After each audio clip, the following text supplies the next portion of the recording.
let's take a look at Through the Ages. This is a fairly recent purchase for me.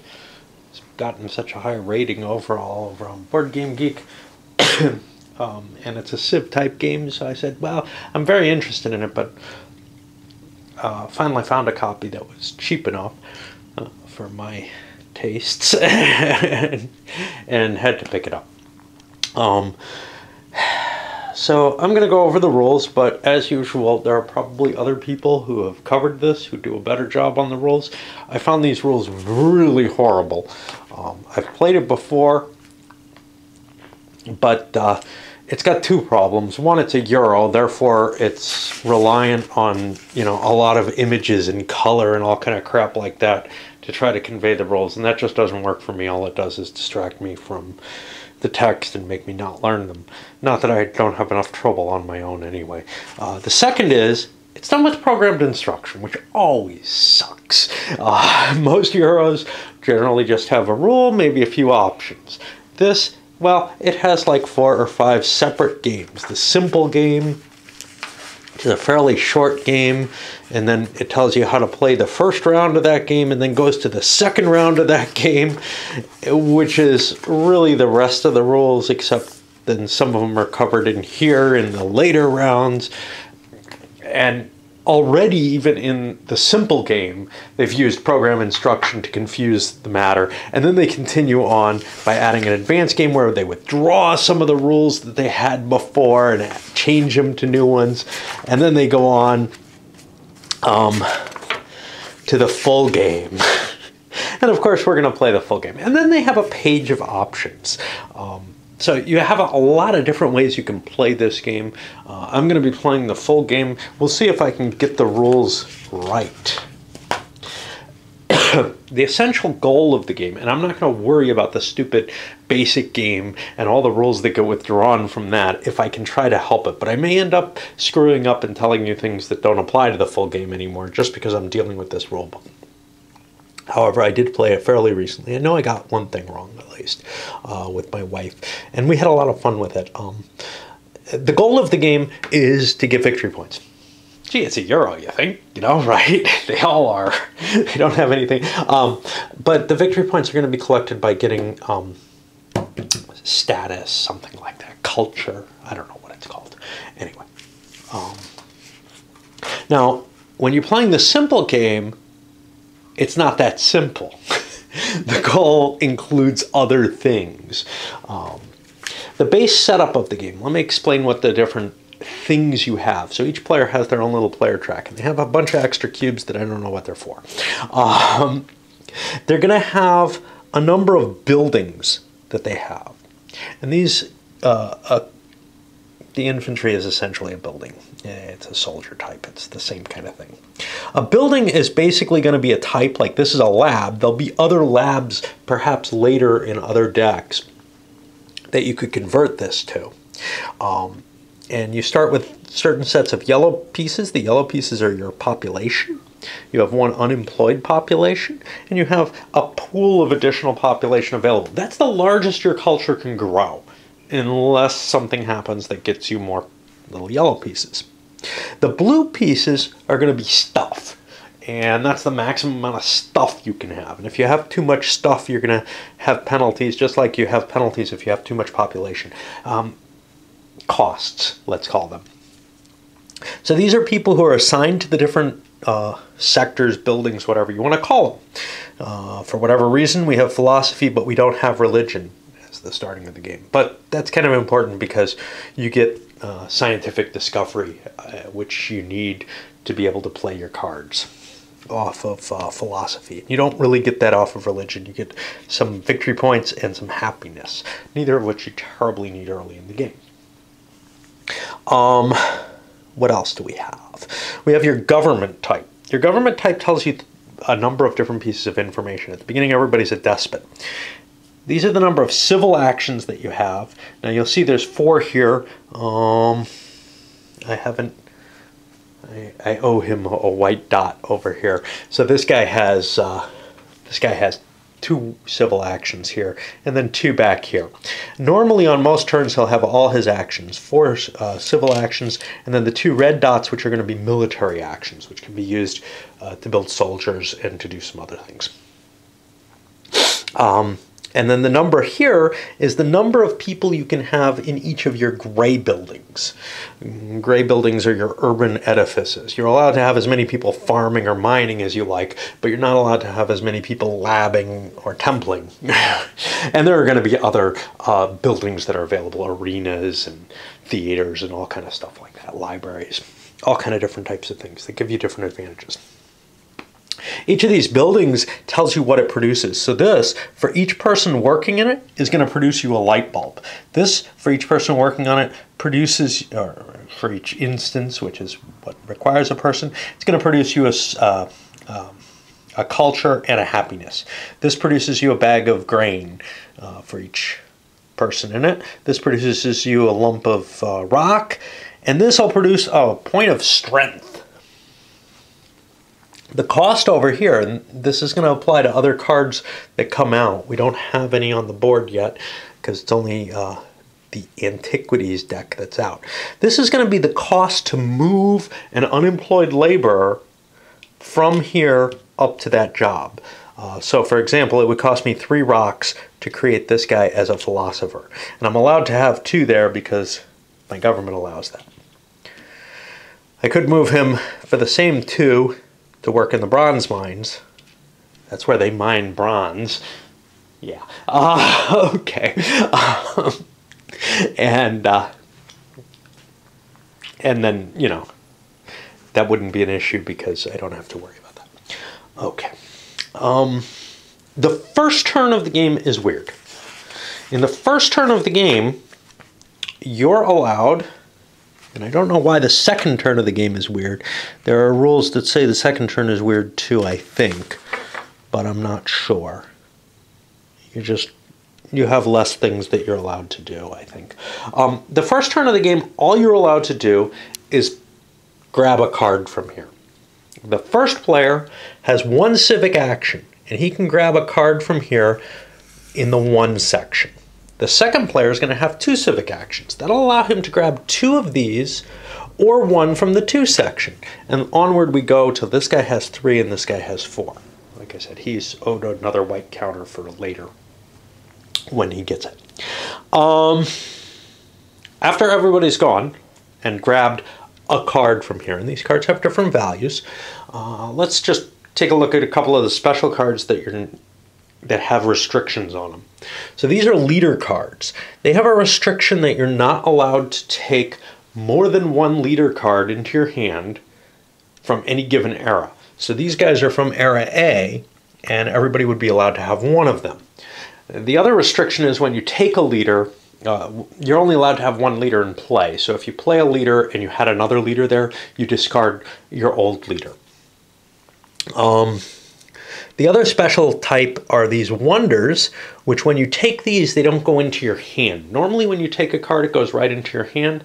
When you take a wonder, it goes kind of here or something, and you're building the wonder.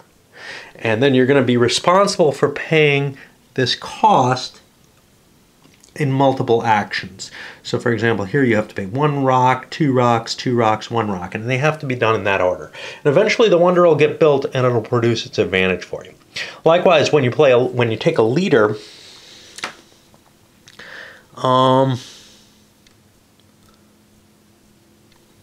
when you actually play a leader, it'll be giving you this bonus. And both the wonders and the leaders are things that produce for you on a regular basis. They just produce, you don't have to put people into them. These cards are your event actions, something like that. I don't know what they're actually called. Action cards. Okay. These go in your hand, and later you can play them for their special ability. So for example, this says, build a new miner farm, pay 1 rock less. Well, normally it costs me 2 rocks to build 1 of these things. Here it would only cost 1, but some of the higher level ones cost more to begin with. Anyway, these all have their specific bonuses. This, for example, I can play it and I just get a light bulb. What you'll find is that you get more culture on the early cards that give you culture, victory points, and you get more science on the later cards that give you science. And you're going to need a lot of science later in the game. You're going to need a lot of production, i.e. your food and your rocks. Okay. So that's the special first turn.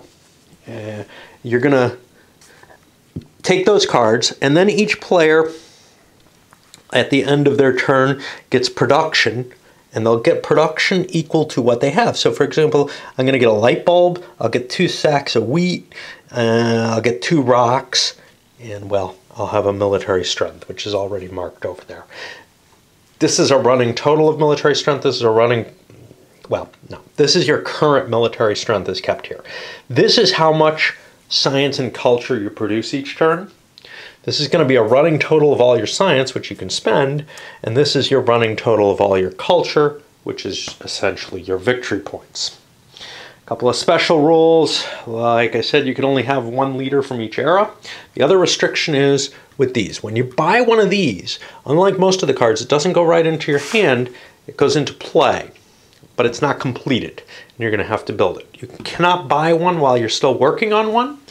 And each time you complete one of them, you increase the cost to take one of these in terms of white chips that you have to pay. We have the different productions here. So you'll be producing science and culture. Well, at the beginning, you'll produce 1 light bulb. You don't produce any culture. Then you produce food. You'll produce 1 sack of grain per person. That's 2 of them. And then you have to feed your people based on the number here. Now, as you uncover more of these, you may have to feed your people more than 0. So your people don't eat until you've used up 2 more of your people and gotten them into play. The other number here is how much it's going to cost you to turn a non-person or a potential person, say a fetus or something, into an unemployed laborer. It'll cost you 2 food to move one out there. Over here, this is going to be your corruption cost as you store more and more materials, i.e. they go up here, and this is how you're going to mark them. This is like 2 sacks of grain here, because each of these workers produces a sack of grain. When I move the markers there, that's how I produce. So I'd be moving 2 of them here, and then I'd be moving 2 rocks here. Well, eventually, I'll get to the point where I've uncovered this, and what that means is that I owe 2 rocks at the end of my turn over here in the pay corruption phase. Just like I pay the consumption, I pay corruption. There's a couple of penalties built into here. I lose 4 culture if I don't feed my people to their required limits, and that's a pretty big cost. The corruption cost, not so big a cost. Another thing I have to worry about is my happiness. We'll get to that a little bit later, I think. Okay. Now, the second round is more like a normal turn. The first thing that happens is, based on the number of players there are in the game, you remove cards from the front of the row. They age out, and they'll go over in the box here to be discarded. If there's 4 people in the game, only 1 card gets removed. If there's 2, the first 3 cards just get removed.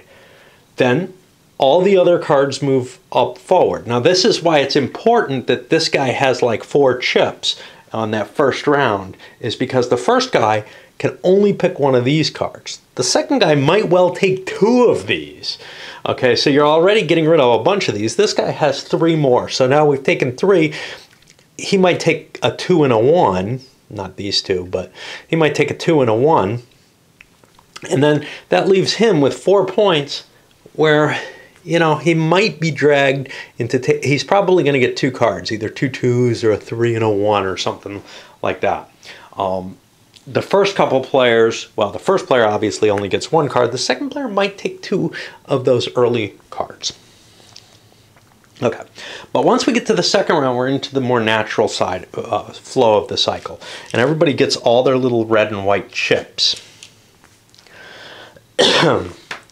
Okay, so after you clear those initial cards, you slide everything to the left and you start drawing new cards to the top of the deck. Now I think... Okay. There's a special case here. I'll put here. The first player, whatever cards get refreshed at the beginning of his turn are going to come from deck A. At the beginning of everyone else's turn, it's going to come from deck 1.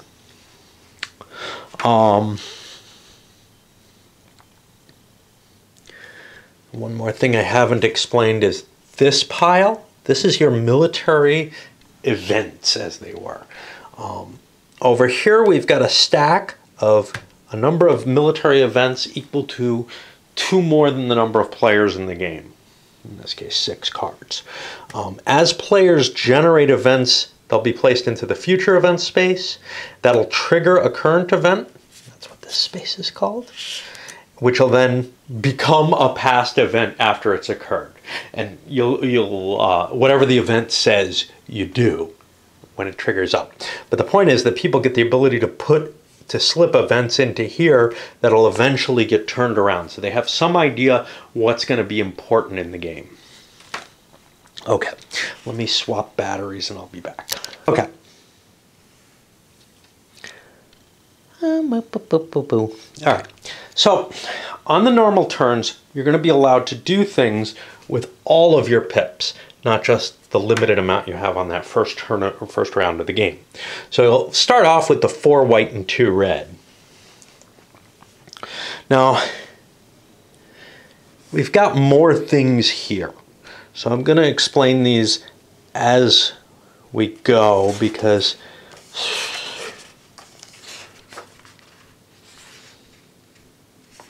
this stuff that's not included yet. Okay, so I'm going to explain everything kind of as a turn goes from now on. I don't think there's anything terribly special about the second round, even though they make a special set of instructions about it. Part of it is because you'll be at a fixed state when you hit your second round, so they're able to give a lot of examples and everything, just to really clutter up the rules there. But then they talk about other things as you go. Okay, so the first thing you do in the turn is you clear the card, the new cards that are supposed to go. So in this case, it'll just be the leftmost card if nobody's bought it yet. You slide all the cards down. If the guy before you just bought some cards, you'll be sliding more than just one space. Then you draw a new card from here and put it face up into the rightmost slots, filling them out as necessary. Now, if you run out of the current deck, you've gone to a new age, and that'll have certain effects. Among other things, it gets rid of this deck, and it may have some other effects which we'll go into. Well, it does have some other effects. In particular, leaders and a few other cards cannot exist more than one age later than they came out. So an antiquity leader, once the first age 2 card comes out, all the antiquity leaders get discarded. Any cards in your hand from an earlier age, from an age 2 ages earlier, will be discarded. This can be really painful. Okay. Then you resolve wars. Wars are something that come out in the 2nd and 3rd ages. They're basically a timed event. If I play a war, it's going to come into effect on my next turn. And that gives both me and my opponent a chance to kind of sit back and prepare for that war so that we're better able to handle it. And wars are a way that whoever wins the war gets an advantage out of it, usually taking something from the other player. And you'll see how they go a little later. Then we hit the political action stage. Now, in the political action stage, if you have any of these gray, dark gray cards in your hand, you're allowed to essentially play one of them. If you play it some of them are events, and if you play them face down here as a future event, you get an amount of status equal to the level of the card. So if it's a level 1 future event, you get 1 status off of it. If it's a higher level one, you get more. So there's an incentive to play those as events, but if the event doesn't favor you, you might be better off not playing it for the cheap victory points. You can play an aggression. Some of these cards are called aggressions. What they do is they're going to be a quick competition between strengths. Basically, I don't want to show one because I've got my deck set up here, but if you play an aggression, you're going to play it against a specific other player. You compare the strengths of the two players, and then, in addition, you're allowed to make a bid. As the attacker, you can bid some of your soldiers. Your soldiers will be worth their base value. So these guys are only worth 1 each. So for every extra point that I bid, I'm going to be killing a soldier. And that'll reduce my strength because the soldiers will go into my pile of potential people instead of actual people. All right.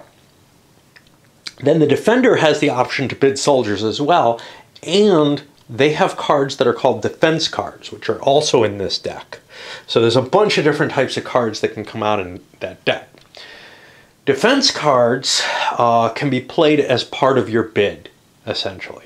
So, you know, if this guy attacks and makes a bid of 1, well, he has a strength of 1 to begin with. Let's say he makes a bid of 2 because he has this. Well, this guy only has to, I believe, tie him to prevent the aggression from taking effect. If an aggression fails, it's no big deal. You've just wasted a card and whatever you sacrifice. The opponent who you aggressed against is not going to take anything from you. Wars are a little different from that. And that's the other option. Another option you can make. If you have a war card, you can declare a war and you play that. It sits out there till your next turn, and you'll do a similar type of battle over that where you're allowed to bid. There's one exception, though, which is that the defense cards no longer count for wars. However, if the defender wins in a war, i.e. if the war fails, then the defender gets the bonus just as the attacker would have gotten it. So it becomes a higher risk card to play. You can propose a pact. There are blue cards which allow you to set up a deal with another player, and it'll be something of an alliance that you both have, and it sits out there until it's resolved at the start of your next turn. Kind of like, I'm sorry, if it's accepted, it stays in play. But if you have a previous pact, it'll be discarded. If it's rejected, you get the card back in your hand and you can make another pact. You can also discard any pact that you're involved in. Now, you're only allowed 1 of these things each turn. After that, if you have too many of these cards, you must discard the excess, and they're discarded face down back into the box. Nobody knows what you throw out. Now, how many is too many? Okay, so I didn't explain this. However many white chips you have in your government is how many of these paler cards that you can hold in your hand at any time. If you go over that, you have to discard. Actually, you're not allowed to go over because you'd have to bid to go over, and you're not allowed to. If you end up with too many of these dark gray cards, which is limited by the number of red chips you have, then you have to discard the excess at this stage during discard excess military cards. Okay. Now the meat of your turn is going to be the civil and military actions. So one thing you can do, and you can do these in any order, one thing you can do is for a number of white chips equal to the location of the card, and you spend them by moving them down. Like if I spend 2 white chips, I just move them off my card. I'll have them back in my next turn. I can take a card from here for the appropriate cost. Now remember, I'm still limited by the same deals, so like I can't take 2 leaders from the same era, I can't take a wonder if I'm building a wonder, and each wonder that I've built increases the cost of a wonder, so a wonder could become quite expensive if I've built several over the course of the game. I can increase population. This costs me a white chit and an amount of food equal to where I'm taking the person from, and I always take them from the rightmost area. I can build a mine, farm, or building. Building something means moving a little yellow guy onto it. So this would be the 2 rocks to move a guy over to the agriculture, and I do not like these little discs, but okay.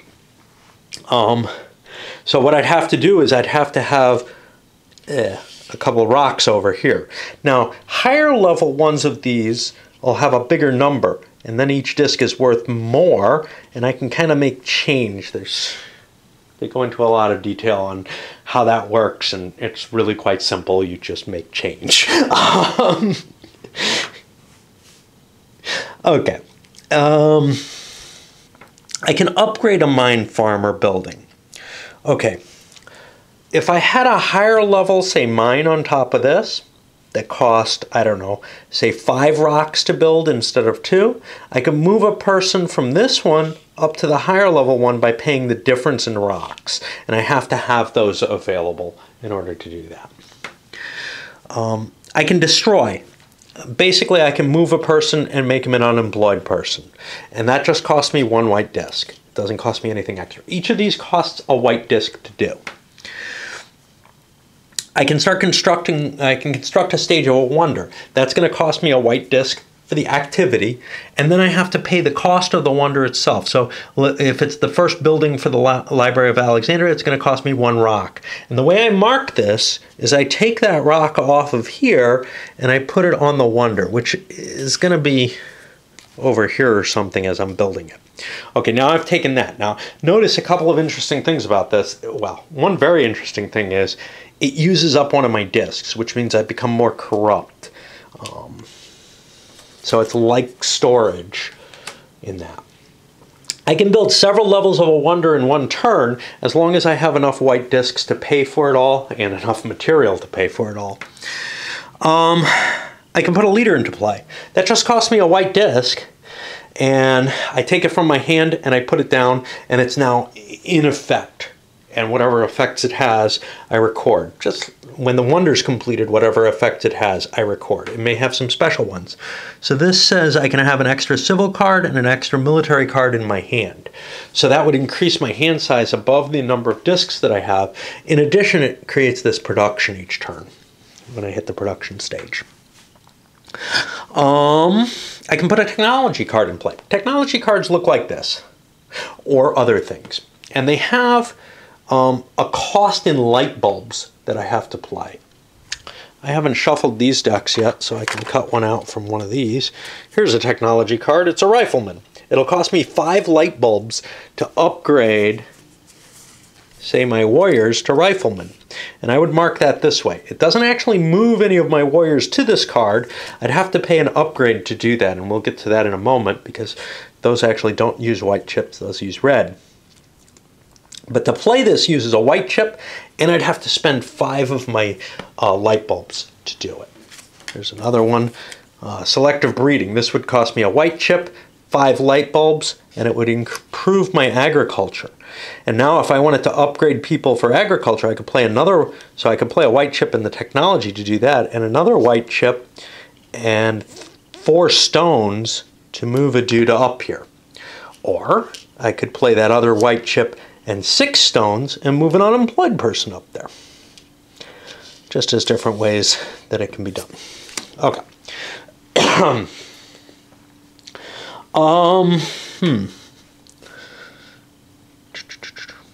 Okay, declaring a revolution.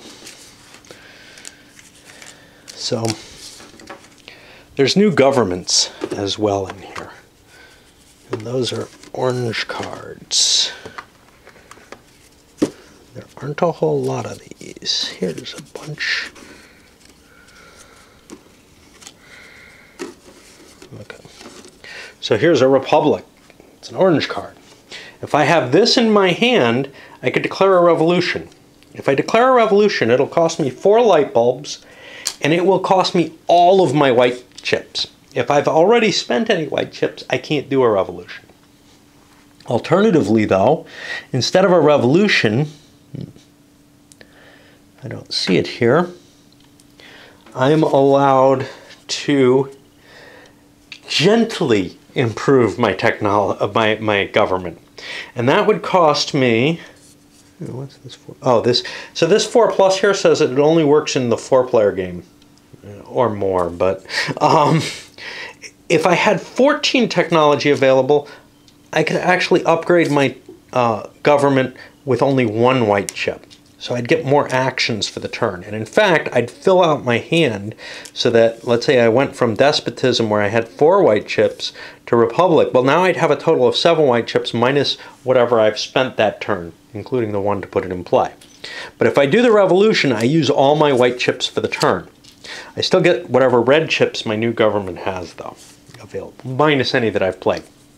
Now, the new government gives you more actions, perhaps, and maybe better civic buildings. So there are reasons to upgrade that, and it's a pretty important upgrade to make. Okay, I can play an action card. That also costs 1 white chip. That's one of these things, and it has its effect. And some of these have an effect that includes one of these other actions. For example, this says, build a new urban building, pay $1 less. Well, this would be an urban building, so it would only cost me 2 stones to build it if I use that card. So all I'm doing is saving a stone by playing that card. Now, the restriction on these is I can't play one of these cards if I drew it in my turn, which means any that I get new in this turn, I can't use until my next turn. Okay, well, we have some other ones here. Build a military unit. That's, let's say if I wanted to build another warrior out of my unemployed people, I would pay 2 stones, a red chip, and move a person over to here. And now I have an extra point of strength, which I would mark over here. For a red chip, I could upgrade a unit, paying the difference in cost between the units. If I had that rifleman there, that has a cost of 5 stone, so it would cost me 3 stone to move this up to the rifleman from the warrior. I can destroy a unit for a red chip. Hey, I need more population, I want to get him out of the military. It doesn't get rid of him completely, he just becomes unemployed, which is useful. I can play tactics. Okay, tactics. Let's see if we can find some of these here. Tactics are some of the military cards that you get.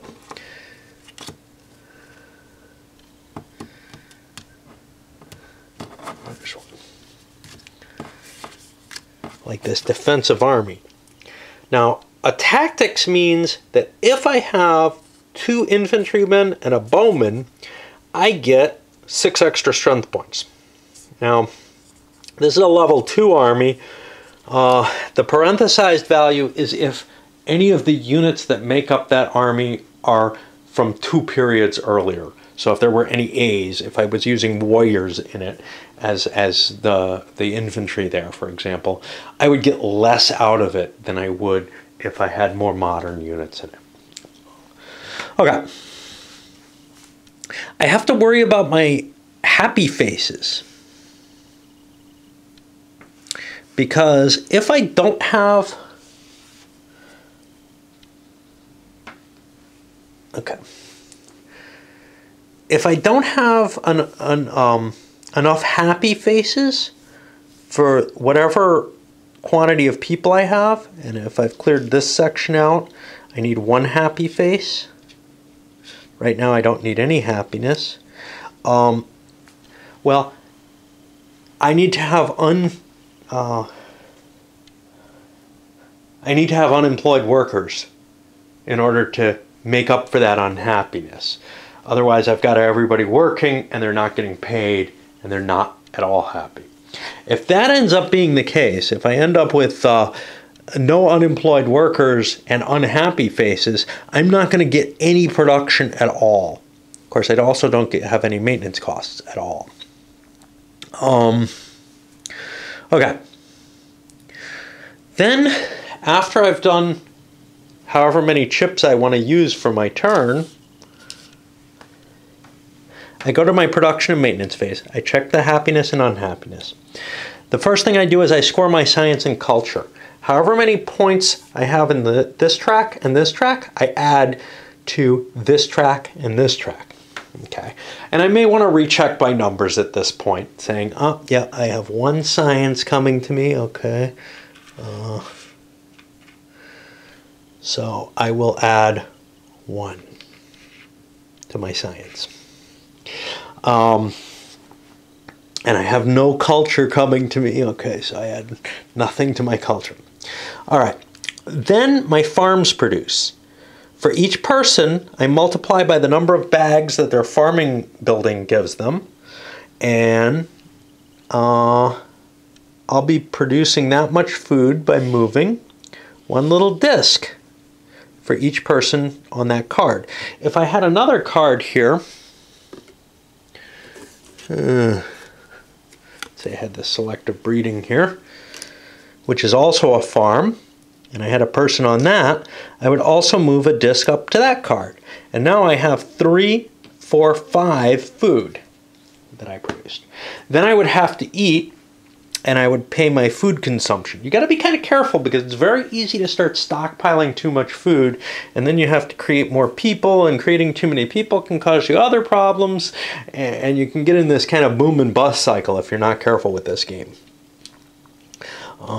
It's not too hard to avoid, to tell you the truth, but okay. Then, if I didn't manage to feed all my people, I lose 4 culture for each person I failed to feed. I don't think they die. Then my mines produce, and they're producing the same way. So like I've got 2 people on this mine, so I move 2 discs over there. And then if I don't have, if I have any corruption uncovered, I have to then pay a number of rocks equal to the corruption that I've taken. And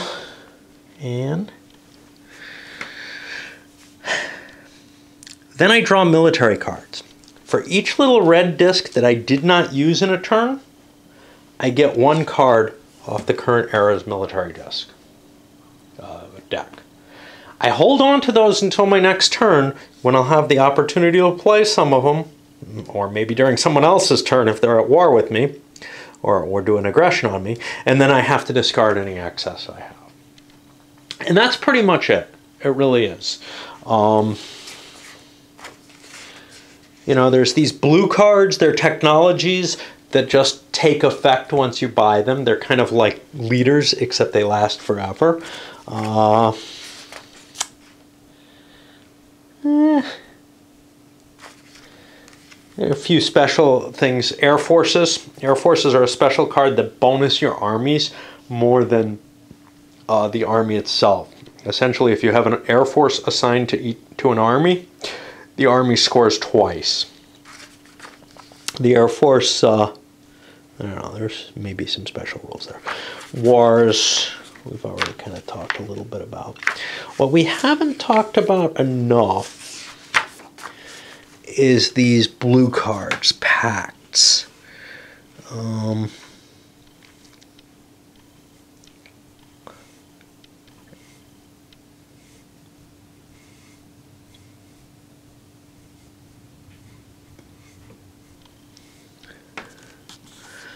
So let's see, if a pact is rejected, you return it to your hand. You've used up your political action, though, and you continue with your turn.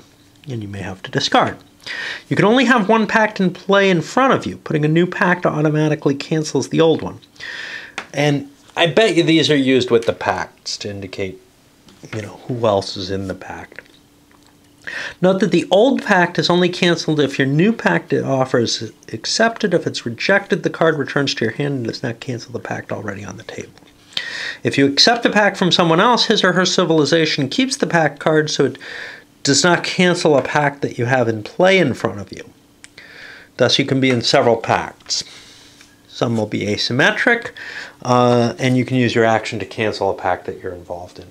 And then I believe it's discarded, no matter who it's in front of. Okay. So then, at the end of the game, you win based on whoever's got the most points. This is not actually important. There are some variants for the game. To make it easier to prevent people from ganging up. Take aggression and war out of the play. This one says a civilization can only be attacked by one enemy in one round. That actually makes sense to me, because it seems to me that it's very easy, once you pick on someone, they may be weakened, and then you can play aggressions, everybody can play aggressions against them and take stuff from them. I'm a little worried about that happening, but I'm going to play without this variant because I want to play the cruelest, most intense version. However, I can kind of see why you would want this variant in play. This one allows you... I'm not sure what this one does for you, to tell you the honest truth. Instead of drawing for additional red chits that are in your government, you draw them during production. You draw them by actually spending a red chit. I really don't see any difference between that in terms of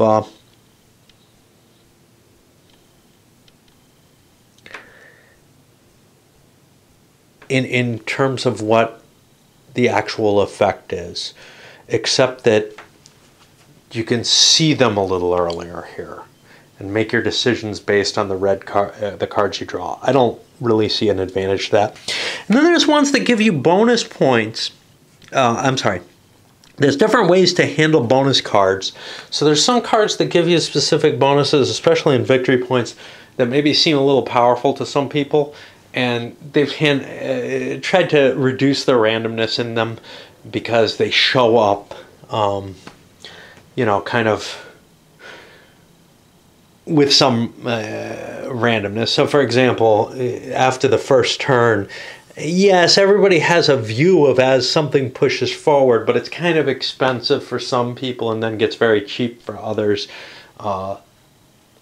So it may not be cost effective for everyone to pick some of these cards up.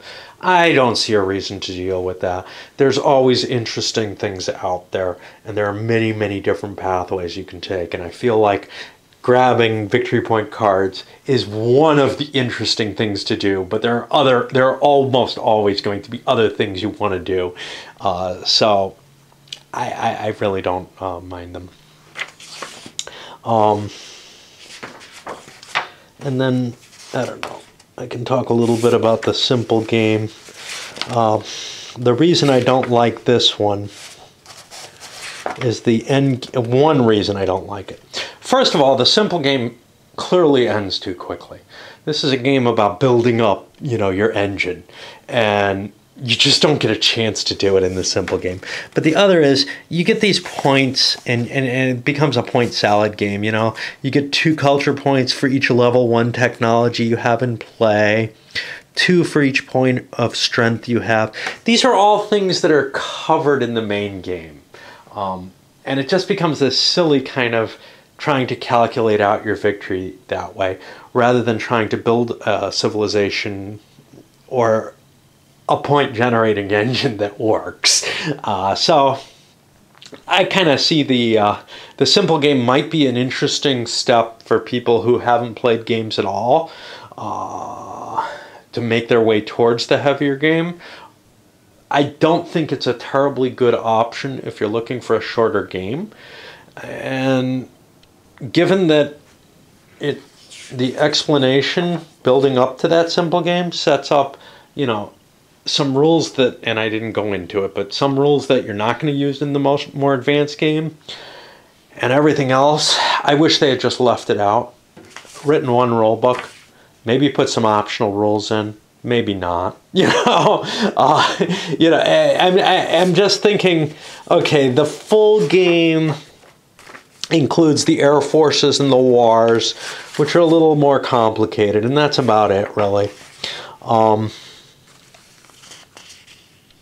Let's see what dies at the end of age. Cards in hand, leaders, wonders that you're currently building.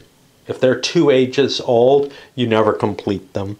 And any pacts that are out get destroyed between ages. So it's not just cards in hand and leaders. I can see, I don't feel like there's a lot in the full game that gets withdrawn elsewhere. But I feel like the advanced game and the simple game are significantly different. The simple game has rules in it and has a style of rules explanation that's just really obnoxious. And I wish it had just been combined into one game for the full length of it. And the full game is just a set of, you know, cards and expansions that you add to it for more interest. We're playing with the full game, but I don't think that's necessary. I think the advanced game is fine. I think that the simple game is a waste of time, honestly, and they spend way too much effort trying to teach people that in a horrible fashion, and then withdrawing some of that. So you really have to kind of wade through the simple game rules because it's filled with all these crappy ass examples, and then it's not all relevant. And that's just obnoxious in my mind. All right, up it goes.